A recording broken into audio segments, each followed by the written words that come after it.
Eu estou de volta com a Cristiane Oliveira. Agora queremos falar sobre os fatores que devem influenciar na extração de madeira do estado. As famosas hidrelétricas. Você vê alguma influência no setor madeireiro, Cristiane?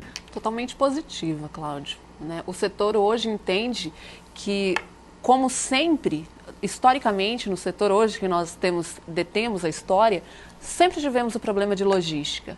As nossas cargas, o nosso produto final sempre chega muito mais caro no consumidor final porque nós temos problema de logística. Então hoje, nós tendo esse transporte, esse novo modelo de transporte, nós vamos diminuir o preço do nosso produto. Nós vamos também contribuir com o meio ambiente. O quanto nós vamos deixar de queimar de combustível... Mas aí você está falando se essas hidrelétricas forem construídas de forma adequada, que com dê a viabilidade para se construir também a meio de transporte. Tanto é que nós defendemos a construção das hidrelétricas com eclusas. Isso. Né?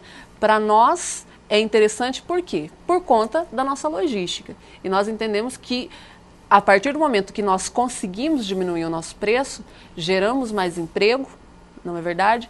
Conseguimos colocar mais cargas à disposição e sem dizer a questão ambiental, que é o que eu estava dizendo. Menos poluição com queima de combustível, queima de pneus e uma infinidade de Mas eu coisas queria, não sei se você tem esse conhecimento, né? Com essas construções das hidrelétricas, atingirá alguma área que ainda esteja com a madeira em cima, com as árvores? Não. Apesar de estar acompanhando esse processo junto com as outras entidades, ainda não tivemos acesso a esse mapa. Mas, conforme a nossa diretoria tem dito, por enquanto, as áreas produtivas de madeira não serão afetadas. Há um risco? Eu acredito que não. Eu acredito que muito pouco, porque estrategicamente os rios eles estão longe das nossas áreas de extração. Né? Cristiane, muito se fala com relação ao desmatamento, muito se fala com relação à retirada de madeira de forma clandestina. Está tendo muito isso ainda hoje aqui no estado de Mato Grosso? E é muito interessante a gente ver esses números. Né? No ano de 2009, foram 300 mil cargas. Das 300 mil cargas, 3 mil foram paradas para averiguação e, de alguma forma, elas tinham uma metragem errada, estavam sem nota fiscal. Então, ainda existe. A gente não pode fechar os olhos para esse tipo de 10% da produção? 1% da produção. 300 mil? 3 mil. 3 mil cargas. 1% da produção. E identificadas essas pessoas são desses mesmos empresários que recebem hoje essa cultura do Sindusmad, não? Não, são empresários que não são associados ao Sindusmad, são atravessadores na maioria das vezes e não são empresários que têm seus endereços fixos, né? Que têm o seu CCCEMA registrado, que têm os seus documentos em dia, que têm as suas empresas gerando emprego. Então, não são empresários do mesmo nível dos empresários que estão buscando a legalidade. O setor tem tido uma preocupação constante com relação ao futuro da madeira no estado de Mato Grosso? Tem. Tanto é que hoje nós praticamos o manejo florestal sustentável. Né? Desta forma que... Dá para você explicar, porque o nosso programa ele atinge todas as camadas.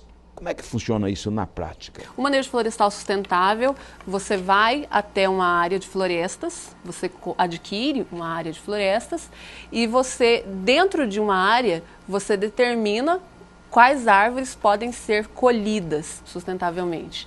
Só para a gente ter uma ideia, dentro de um campo de futebol, de 6 a 10 árvores são colhidas, as outras não. Né? Só para a gente ter uma ideia do quanto de árvores ficam. E quando essas árvores são extraídas, elas dão lugar a cada árvore colhida, ela dá lugar para entre 6 e 25 árvores nascerem no lugar. Olha só. Então, isso é o manejo florestal sustentável, porque nós entendemos que quando a árvore é colhida de forma sustentável, a floresta não vai acabar. A floresta é uma atividade perene. Por que o setor não tem interesse em acabar com a floresta? Porque senão ele acaba. Daqui a pouco os nossos empresários não têm como mais manter suas empresas. Entendi. Não tem como mais gerar emprego, não tem mais árvore para tirar. Então, o setor de base florestal, ele quer manter a floresta em pé, para que a atividade seja perene. Olha só. Cristiane, quando se fala nesse manejo sustentável, a gente observa um desconhecimento total dessas ONGs. Há uns anos atrás eu estava na Avenida Paulista em São Paulo e aguardando um determinado tempo na Justiça Federal para uma audiência e eu vi uma ONG lá falando sobre o meio ambiente, vamos preservar a Amazônia. Eu mais do que nunca cheguei no cidadão perguntando se ele conhecia a Amazônia. Disse que nunca tinha vindo aqui.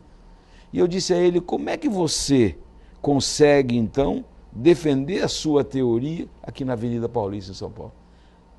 Ele respondia, porque eu sei que os madeireiros são tudo rico. Como é que você vê um cidadão dessa natureza? Primeiro, sem conhecimento, né?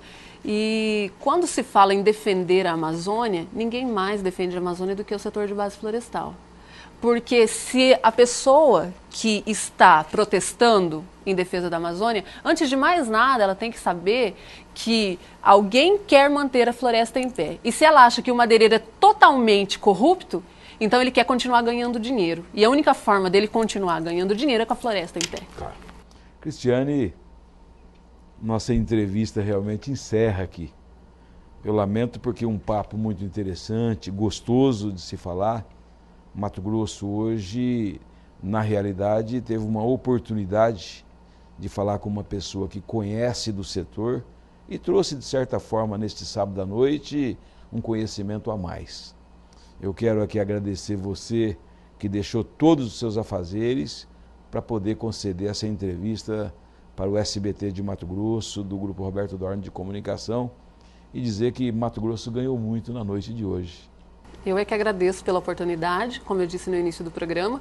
Agradeço em meu nome, em nome de toda a diretoria do Sindusmad e em nome do presidente do Sindusmad, José Eduardo Pinto. Nós trouxemos um livro.